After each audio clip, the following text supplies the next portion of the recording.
దివ్యవాణి ప్రేక్షకులందరికీ దివ్యవాక్కు అనే ఈ కార్యక్రమం తరపున శుభాభివందనములు తెలియజేస్తున్నాను.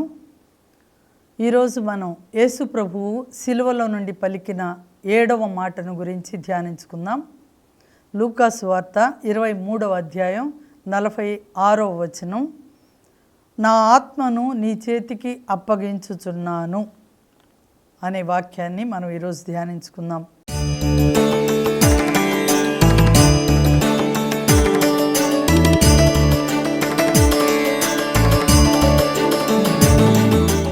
సిలువలో ప్రభువు దాదాపుగా 6 గంటల సేపు గడిపారు. ఉదయం 9 గంటల నుండి దాదాపు 12 గంటల వరకు, మధ్యాహ్నం 12 గంటల వరకు, 3 గంటలు మధ్యాహ్న సమయం వరకు కూడా పగటి వేళ వెలుతురులో ఆయన సిలువ మీద గడిపినట్లుగా చూస్తున్నాం. మధ్యాహ్న టైం 3 గంటల వరకు కూడా, ఆ 3 గంటల సమయం కూడా అంతా కూడా చీకటి అలుముకొని ఉంది అని చెప్పి మనం గమనిస్తాం, చూస్తాం. వాక్యంలో చీకటి. 44వ వచనం చూద్దాం.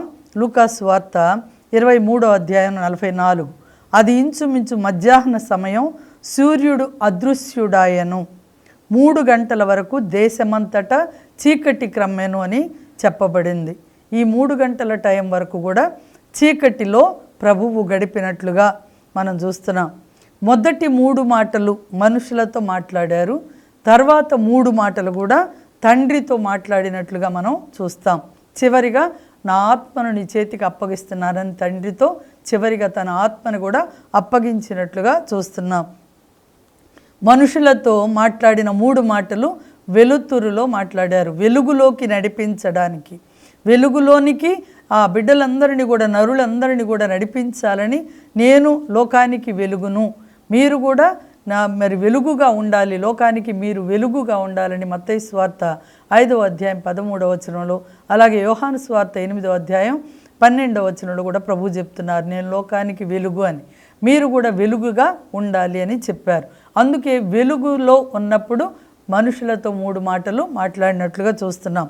అలాగే చివరి 3 మాటలు కూడా తండ్రితో మాట్లాడారు. తండ్రితో మరి సంబంధాన్ని కోల్పోయారు. ఏలి ఏలి లామా సబక్తాన్, నా దేవా నా దేవా నన్ను ఎలా చేయి విడిచావన్నారు కదా. అంటే పాపి స్థానంలో ఉండారు కాబట్టి మరి దేవునితో సంబంధాన్ని కోల్పోయి మరి ఎంత విలవిలలాడిపోతున్నారు. మరి అలాగే ఆ చీకటి సమయంలో చీకటి శక్తులతో పోరాడి ఆ అంధకార శక్తిని, మరణం అనే అంధకార శక్తిని మరి భూస్థాపితం చేయడానికి దేవుడు ప్రభువు, యేసు ప్రభు ఎంతగానో పోరాడినట్లుగా మనం చూస్తున్నాం. మనం యూదా పత్రికలో 1వ అధ్యాయం ఉంటుంది, 9వ వచనంలో చూస్తే మోషే మరణించినప్పుడు కూడా ఆ మోషే శరీరాన్ని మరి సమాధి చేయడానికి వెళితే చూస్తే ఎక్కడ కూడా కనపడలేదట. మోషే శరీరాన్ని దేవుడే సమాధి చేశారని. కాకపోతే ఆ మోషే చనిపోయినప్పుడు సైతాను కూడా వచ్చిందంట. సైతాను వచ్చి మిఖాయేలుతో పోరాటం చేసింది. మిఖాయేలు దేవదూత సైతానుతో పోరాటం చేసి మోషే శరీరాన్ని తీసుకొని వెళ్ళినట్లుగా మనం అక్కడ చూస్తాం. చూడండి, చివరి గడియలో దయ్యము వస్తుంది, దేవదూతలు కూడా ఉంటారు. కానీ మనం మన ఆత్మని ఎవరికి అప్పగిస్తామో, యేసు ప్రభు అయితే తన ఆత్మని తన తండ్రి దేవునికి, తన తండ్రికి అప్పగించారు.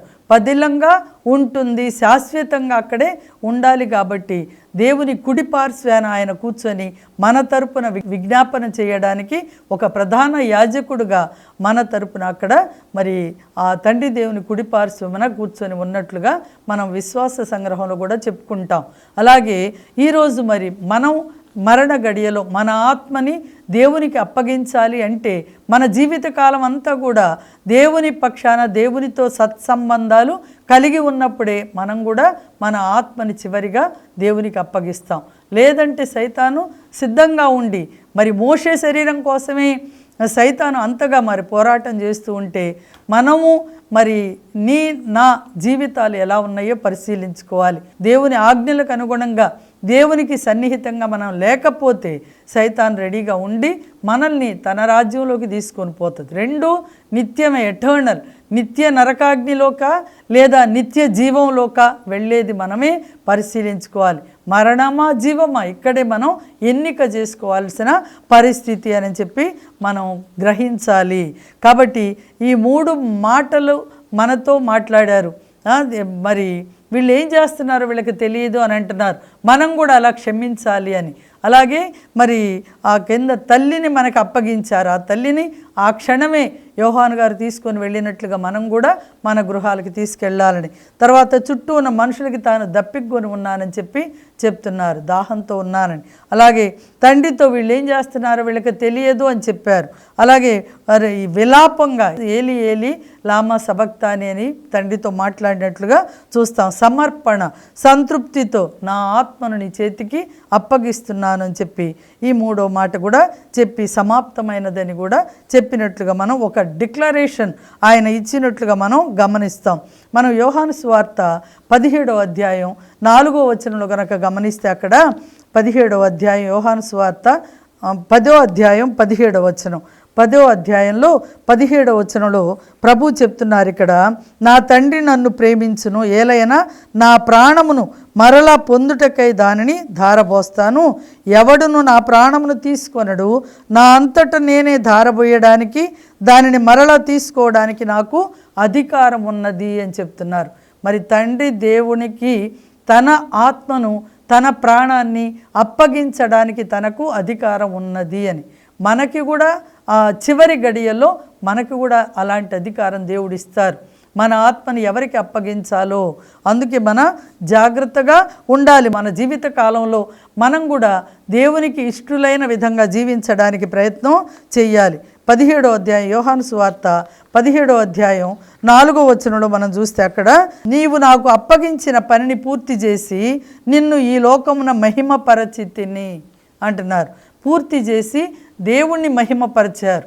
మన క్రియల ద్వారా, మన జీవితాల ద్వారా మన తోడి వారికి ఉపయోగకరంగా ఉండడమే కాకుండా దేవునికి మహిమకరంగా కూడా మనం జీవించాలి. వీళ్ళు క్రైస్తవులా, ఇలాంటి బిడ్డలా క్రైస్తవులు అన్నట్లుగా కాకుండా వీళ్ళు క్రైస్తవులే, నిజంగా క్రైస్తవులే అనే విధంగా ఇతరులకి సాక్షులుగా, అన్యుల మధ్యలో కూడా సాక్షులుగా మనం జీవించాలనేది మనం గుర్తుపెట్టుకోవాలి. తర్వాత సృష్టిని కలిగించింది 6 రోజులు కదా. అలాగే 6వ దినం మరి 6 రోజులు చేసిన తర్వాత 7వ దినం విశ్రాంతి కదా. అలాగే ప్రభువు కూడా సృష్టి క్రమానికి అనుగుణంగా మరి 7 మాటలు కూడా మనం ఉన్నట్లుగా గ్రహించగలం. అలాగే యేసు ప్రభువు మరణం ఒక త్యాగపూరితమైంది, సాక్రిఫైస్. ఇష్టపూర్వకంగా తనను తాను అర్పించుకున్నారు. ఒక బలియాగంగా తన ప్రాణం మరి సమర్పించినట్లుగా మనం చూస్తున్నాం.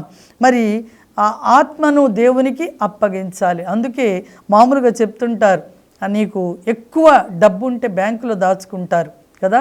గోల్డ్, బంగారం ఎక్కువగా ఉన్నప్పుడు ఏం చేస్తారు, లాకర్లో పెడతారు, బ్యాంక్ లాకర్లో పెట్టుకుంటారు. లేదా పట్టుబట్టలు లేదా విలువైన మరి పేపర్స్ ఏదన్నా ఉంటే బీరువాలో చాలా జాగ్రత్తగా పదిలంగా దాచిపెట్టుకుంటారు. కానీ నీ హృదయంలో మాత్రం ప్రభువునే పెట్టుకో, దాచిపెట్టుకో. ప్రభువుకి మాత్రమే మన హృదయంలో స్థానం ఇవ్వాలి. మన హృదయం దేవుని ఆలయం. ప్రభు అందుకే చెప్పారు కదా, కొరింథీయులకు రాసిన మొదటి లేఖ 3వ అధ్యాయం 16వ వచనంలో, అలాగే 6వ అధ్యాయం 19-20 వచనాల్లో, మీకు తెలియదా మీ దేహము దేవుని ఆలయమని, దేవుని ఆత్మకు నివాసం అని మీకు తెలియదా అంటున్నారు. ఎవరైనా దేవుని ఆలయాన్ని ధ్వంసం చేస్తే దేవుడు వానిని ధ్వంసం చేస్తారని. చూడండి, దేవుడు యేసు ప్రభు తన జీవితాన్ని ఎంత పరిశుద్ధంగా కాపాడుకున్నారు. ఈ లోకంలో మనలాగే తన యహలోక జీవితమున మరి ఒక మనిషిలాగే జీవించి కూడా అన్ని శోధనలను జయించి ఎక్కడ కూడా మరి తాను పాపం చేయకుండా ఉన్న వ్యక్తి మన ప్రధాన యాజకుడని హెబ్రీయులకు రాసిన లేఖలో 7వ అధ్యాయంలో మనం చూస్తాం. 7వ అధ్యాయంలో తన యహలోక జీవితమున తనను మరి కాపాడగల, మరి మన పక్షాన పోరాడుతూ ఇహలోక జీవితంలో తన కాపాడగల మరి 5వ అధ్యాయం 7వ వచనం చూస్తాం. హెబ్రీయులకు రాసిన లేఖ 5వ అధ్యాయం 7వ వచనం, తన ఇహలోక జీవితమున మృత్యువు నుండి తనను కాపాడ శక్తి కలిగిన దేవుని గూర్చి యేసు ఏడ్పులతోనూ కన్నీటితోనూ పెద్దగా ఎలుగెత్తి ప్రార్థించెను. ఆయన భక్తి విధేయతలు కలవాడగుట చేతనే దేవుడు ఆయన ప్రార్థనను ఆలకించెను అని చెప్తున్నారు. తాను దేవుని పుత్రుడై ఉండి కూడా తాను పొందిన బాధల ద్వారా విధేయుడై ఉండుట ఆయన అభ్యసించాడు. కాబట్టి ఇప్పుడు పరిపూర్ణుడై విధేయులకు వారి శాశ్వత రక్షణకై ఆయన మూలంగా ఉన్నారు, శాశ్వత రక్షణకి ఆయన మూలమాయను అని చెప్పారు. విధేయులైన వారి కోసం ఆయన శాశ్వత రక్షణను సిద్ధం చేసి పెట్టారు.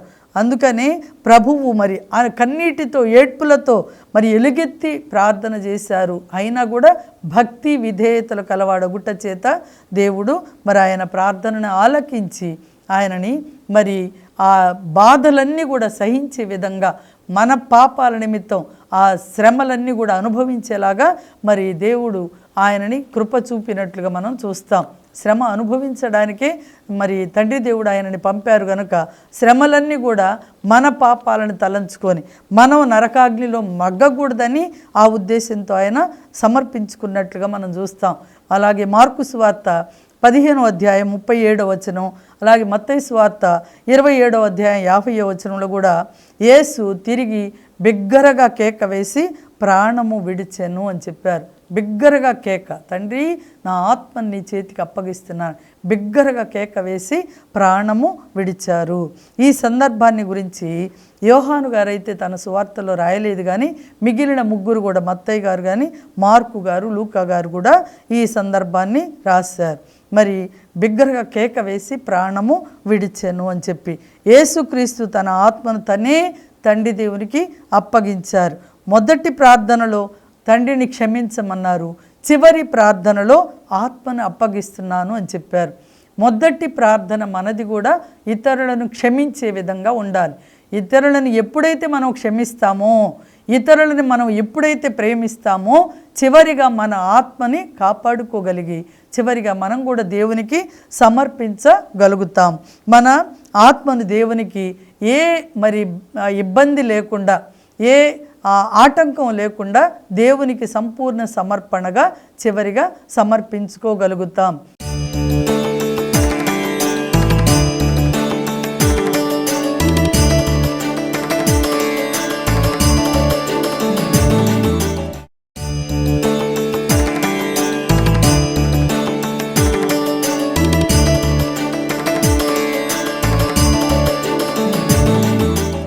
దేవుడు తప్పకుండా దేవుని బిడ్డలకి తన ప్రాణం చివరి గడియని తప్పకుండా తెలియజేస్తారు. చాలామంది దైవ సేవకులు చెప్పగా నేను విన్నాను, వాళ్ళు చివరి గడియలో ఇంకా పలానా రోజు పలానా గడియలో నేను చనిపోతాను అని చెప్పినట్లుగా, అదే సమయానికి చనిపోయినట్లుగా.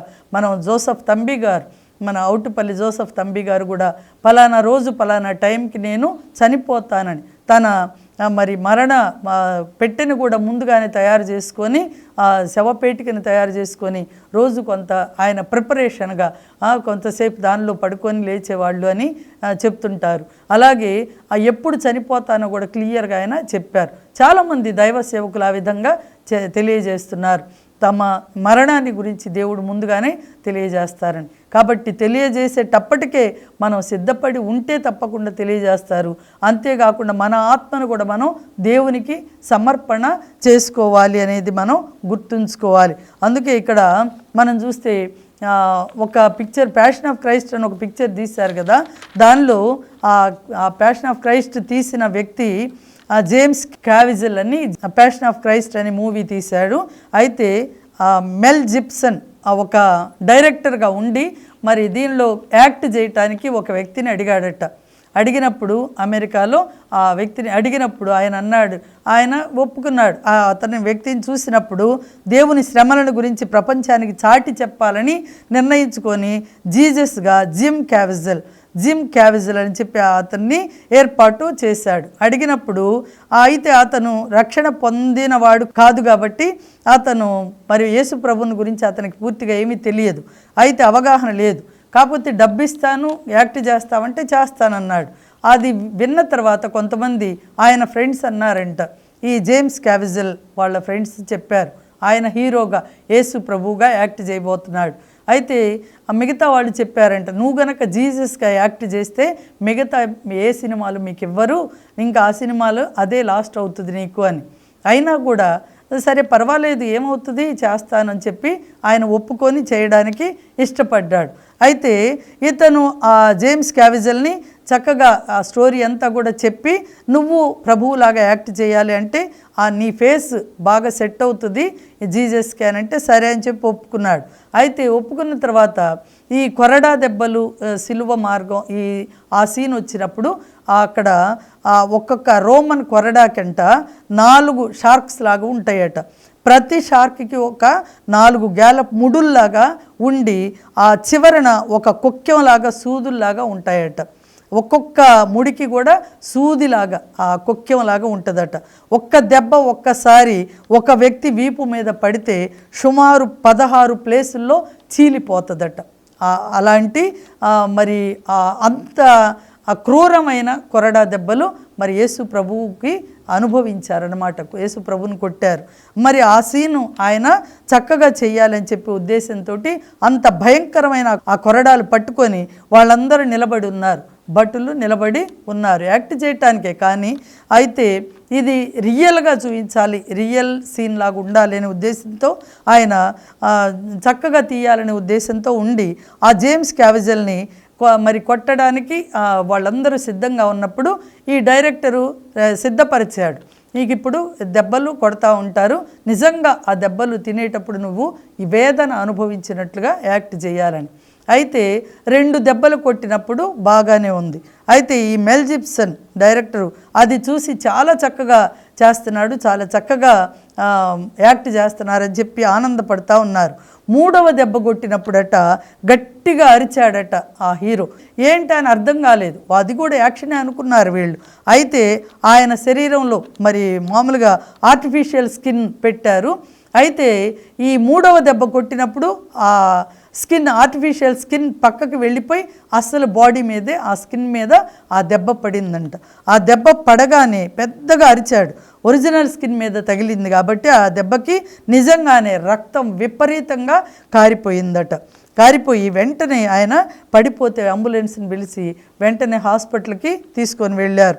తీసుకెళ్తే అక్కడ ఆ ఒక్క దెబ్బకి ఆయనకి 16 కుట్లు పడ్డాయట. పడి బాగా చలి జ్వరం ఆ ఒక్క దెబ్బకి. ఆ జేమ్స్ క్యావిజల్ ఆ డైరెక్టర్తో అన్నాడట, ఏమనంటే యేసు ప్రభు నిజంగా ఇట్లాంటి కొరడా దెబ్బలు నిజంగా కొట్టారా, నిజంగా ఈ దెబ్బలు ఆయన అనుభవించారా అని అడిగాడట. అవును, యేసు ప్రభుకి నిజంగా ఇవన్నీ కొట్టారు, నీకైతే యాక్టింగే ఇది కేవలం కదా, ఆర్టిఫిషియల్ అయితేనే ఇంత అంటే ఆర్టిఫిషియల్ అయినా కూడా ఆ స్కిన్ పక్కకు వెళ్ళిపోగానే ఇంత బాధపడ్డావు కదా, మరి దేవుడికి ప్రభువుకి రియల్గా జరిగింది ఇదంతా అని చెప్పినప్పుడు ఆయన చాలా బాధపడ్డాడంట. ఇంత శ్రమ, ఇంత భయంకరమైన శ్రమ ఆయన అనుభవించారా, ఒక్క దెబ్బని నేను భరించలేకపోయానే, నాకు ఇంత జ్వరం వచ్చి ఇంత వేదనకి గురయ్యానే, మరి అన్ని దెబ్బలు 39 కొరడా దెబ్బలు కదా, ఎట్లా భరించారు ఆయన, అందుకే ఆయన వీపు దున్నబడింది అని చెప్పారు కదా. యెషయా గ్రంథం 53వ అధ్యాయంలో మనం చూస్తాం ఎంత వేదన భరితమైన మరి ఆ ప్రభువు ఎంత శ్రమ అనుభవించారో మనం అక్కడ చూస్తాం. ఊరక వినటానికే మనకంత మరి భయంకరంగా అంత క్రూరంగా అనిపిస్తే, అంత వేదనగా ఉంటే, మరి రియల్గా అనుభవించిన ఆ ప్రభువు ఆ సన్నివేశాన్ని చూస్తూ ఉన్న మరియ తల్లి కానీ అక్కడ ఉన్న స్త్రీలు కానీ ఎంత వేదన అనుభవించి ఉంటారో. అయినా సరే ప్రభువు ఎందుకు అనుభవించారు, నిన్ను నన్ను తలంచుకునే కదా, ఆ శిక్ష మనల్ని నుంచి తప్పించడానికే కదా ప్రభువు అనుభవించింది. చూడండి, ఆయనకు జ్వరం వచ్చి మరి నిజంగా ప్రభువు ఈ భయంకర నొప్పిని ఎలా భరించారో, ఆయన పడిన వేదన ఎంత భయంకరంగా ఉందో అని చెప్పి ఆయన బాధపడతా ఉంటే అప్పుడు ఈ డైరెక్టర్ చెప్పాడంట, అయ్యా మనం చూపించేది ఆ ప్రభువు పడిన శ్రమలలో కేవలం ఇది 40%, 40%, ఇంకా 60% మనం చూపించలేకపోతున్నాం అని చెప్పినప్పుడు ఆయన చాలా వేదనకు గురై ఆయన ప్రభువుని గురించి నేను తెలుసుకోవాలని అక్కడే హాస్పిటల్లో ఉన్నప్పుడే ఆయన ప్రభువుని గురించి అంత చెప్పమని విపులంగా విన్న తర్వాత ఏడ్చి నేను బ్యాప్టిజం పొందుకుంటాను, నేను కూడా క్రైస్తవుని అవుతానని చెప్పి తన జీవితాన్ని మార్చుకున్నాడట. అవును, ఆ హాస్పిటల్ బెడ్ మీద అక్కడే యేసు ప్రభువుని గురించి విన్నాడు. సువార్త విన్న తర్వాత ఆయన కూడా రక్షణ పొందాడు జేమ్స్ క్యావిజల్.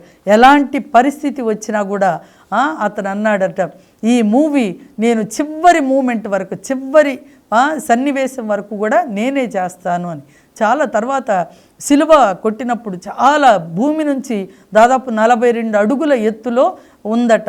ఆ కొండ ఆ కార్నర్లో చివర్లో పెట్టారట. అప్పుడు ఆయన్ని సిలువలో కొట్టి ఆ సిలువను అక్కడ పాతినప్పుడు అక్కడ ఉన్న పరిస్థితులు ఎట్లా ఉండేయంటే బాగా చలి. ఆ చలికి ఈయన గజగజ ఉణికిపోతున్నాడు. అంతేకాకుండా సిలువ ఆ గాలికి ఊగుతూ ఉందంట. అట్లాంటి సన్నివేశంలో మళ్ళీ ఒకసారి ఆ సిలువ ఊగకుండా ఉండడానికి మళ్ళీ దించి మళ్ళీ చేయటం, విపరీతమైన జ్వరం, చలి, అంత చలి జ్వరంగా ఆయన ఉన్నాడట. అయినప్పటికి కూడా నేను ఈ సీన్ చివరి దాకా నేనే చేయాల్సిందని చెప్పి పట్టుదలతో ఆ సినిమా అంతా చేసినట్లుగా చూస్తున్నాం. ఆ డైరెక్టర్ కూడా అన్నాడట, నేను ఈ మూవీ ఎందుకనంటే అన్యులు ఎక్కువ మంది తెలియని వాళ్ళు అది చూసి యేసు ప్రభువుని తెలుసుకోవాలి, రక్షణలోకి రావాలి అనే ఉద్దేశంతో దీన్ని పట్టుదలగా చేస్తున్నానని చెప్పారంట. ఆయన ప్రపంచానికి సత్యం తెలియజేయబడాలని భయంకర పరిస్థితులు ఎదురైనా కూడా సిలువ మరి ఆ శ్రమ అంతా కూడా ఆ భుజంలో ఒక ఎముక కూడా డిస్లొకేట్ అయితే కూడా జ్వరం ఉన్నా కూడా మూవీ అంతా కూడా కంప్లీట్ చేశారట. ఆ మూవీ గల్ఫ్ దేశాలలో వేశారు.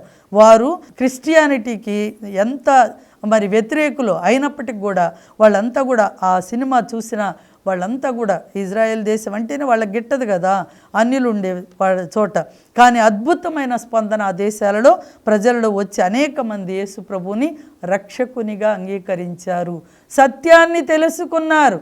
మత మార్పిడి కాదండి, ఇది మనస్సు మార్పిడి, మార్గం మార్చుకోవడం. అంతేగాని ఇది సత్యాన్ని తెలుసుకోవడానికే కేవలం.